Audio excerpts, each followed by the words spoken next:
वालेकुम।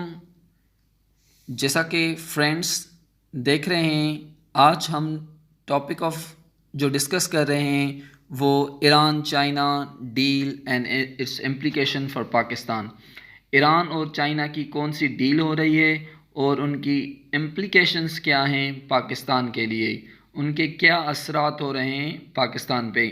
China Iran deal जो है वो चाइना इन्वेस्ट करने जा रहा है ऑलमोस्ट $400 बिलियन।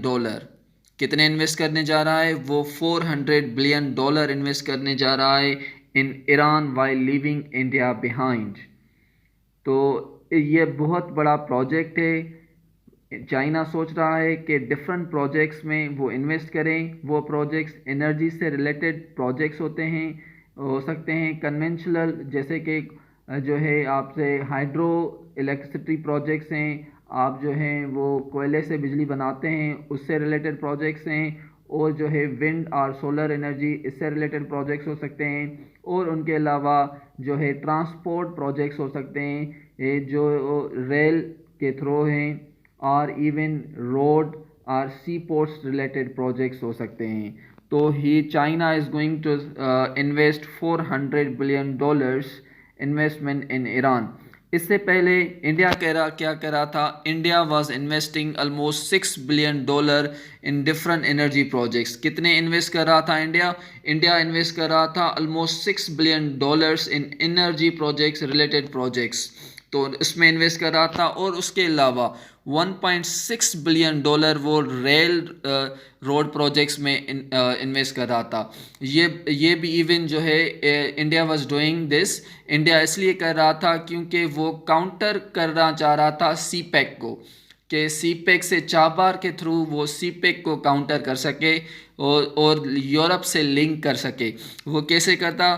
चाबार टू जायद सीन से वो लिंक करता, और उससे लिंक होकर वो अफ़गानिस्तान के रास्ते से जाता, फिर अफ़गानिस्तान से जाकर वो तुर्कमेनिस्तान जाता, and then Turkmenistan to Europe जाता।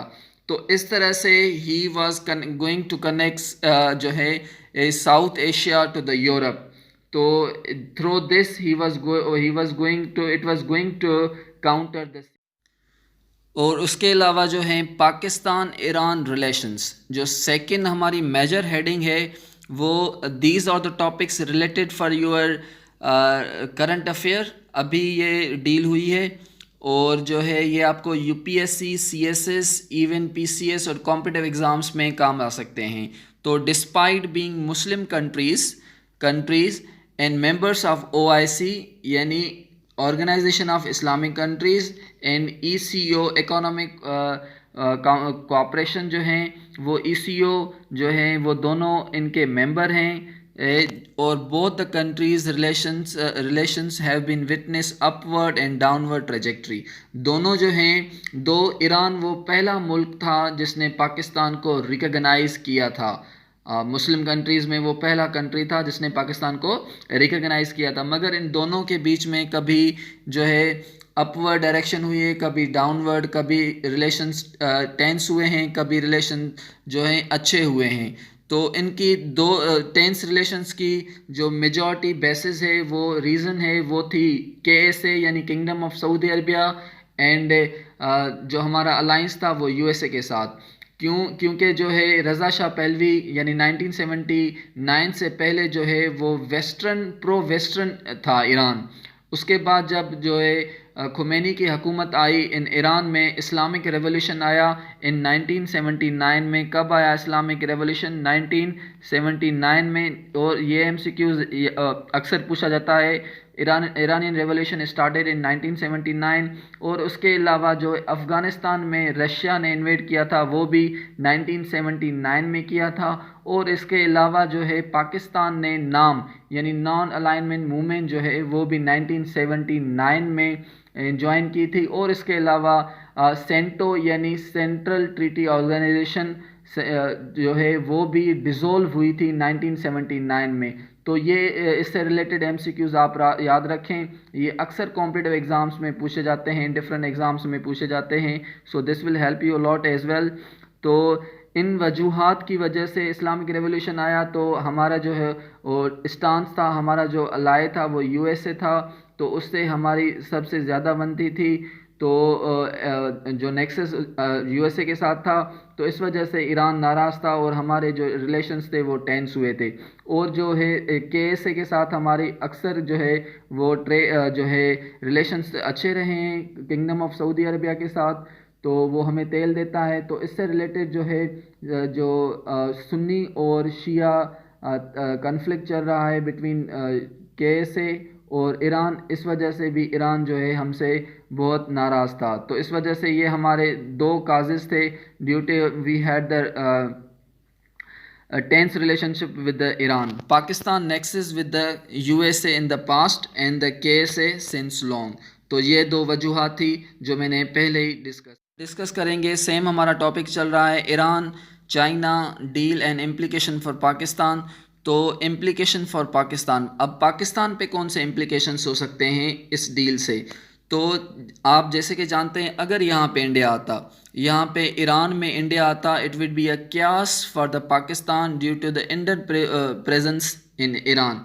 तो एक क्यास होता क्योंकि हमें एग्जिस्टेंशियल थ्रेट्स हैं फ्रॉम ईरान, जो फ्राम इंडिया। इंडिया ने जो है वो बलूचिस्तान की साइड्स में वो इंसर्जेंट्स को सपोर्ट कर रहा है। इवन जो इंडिया है वो काउंटर करना चाह रहा है, सबोटेज करना चाह रहा है, सीपेक को जो है वो बंद करवाना चाह रहा है। ये भी थ्रेट्स हैं। और उसके अलावा जो है जैसे कि 1971 में रशिया और इंडिया ने मिलकर सपोर्ट किया था ईस्ट पाकिस्तान को। ओके, तो उसके ज़रिए ईस्ट पाकिस्तान यानी टुडेज़ बांग्लादेश हमसे सेपरेट हो गया था। तो ये इस तरह से जो है एग्जिस्टनल थ्रेट्स हैं हमें इंडिया से। अगर वो यहाँ पे आ जाता तो उनका इन्फ्लुएंस जो है वो ईरान, अफ़गानिस्तान और even central Asia Asian countries में भी वो बढ़ जाता। और चाइना ईरान डील जो है is a blessing in disguise for Pakistan. ये एक ब्लेसिंग इन डिस्गाइज है पाकिस्तान के लिए। ये एक अच्छी न्यूज़ है पाकिस्तान के लिए अगर चाइना आ रहा है, क्योंकि हमारे चाइना के साथ बहुत अच्छा नेक्सस है। हमारे चाइना के साथ ट्रेड अच्छे हैं, हमारे चाइना के साथ फ्रेंडली रिलेशंस हैं, और हमारे चाइना के साथ जो है आर्मी, इवन जो है वीपन भी हम उनसे लेते हैं। तो we have a long standing relation with the China. तो ये हमारे जो है फेवर में है। उसके अलावा it will be reduction in Indian influence in Iran and cars, यानी सेंट्रल एशियन रिपब्लिक्स। तो यहाँ पे ईरान की और चाइना की डील से हमें क्या फ़ायदा होगा कि इन्फ्लुएंस जो है इंडिया का वो कम हो जाएगा, वो नहीं बढ़ेगा साउथ एशिया में और सेंट्रल एशियन रिपब्लिक्स में नहीं बढ़ेगा। और large through the Chabahar port, specially Chabahar through port के थ्रू जो सीपे को सबोटेज करना चाह रहा था इंडिया, वो उनका इन्फ्लुएंस जो है वो कम होता जाए। और इंडिया फॉर लॉन्ग जो है planning to encircle Pakistan, it's supporting Baloch insurgents in sabotage CPEC. तो जैसा कि मैंने पहले भी डिस्कस कर लिया था, जो इंडिया है वो पाकिस्तान को इनसर्किल करना चाह रहा है, वो अपने जो है सर्किल में लाना चाहता है पाकिस्तान को। जैसे पाकिस्तान के मेजर प्रोजेक्ट है जो पाकिस्तान की इकोनॉमी को बूस्ट कर सकते हैं, पाकिस्तान की सॉफ्ट पावर को प्रोजेक्ट अच्छा कर सकते हैं, टूरिज़म इंडस्ट्री को बढ़ा सकते हैं, इवन हमें फॉरेन डायरेक्ट इन्वेस्टमेंट आ सकती है थ्रू डिफरेंट कंट्रीज़, वो थ्रू द सीपेक जो है।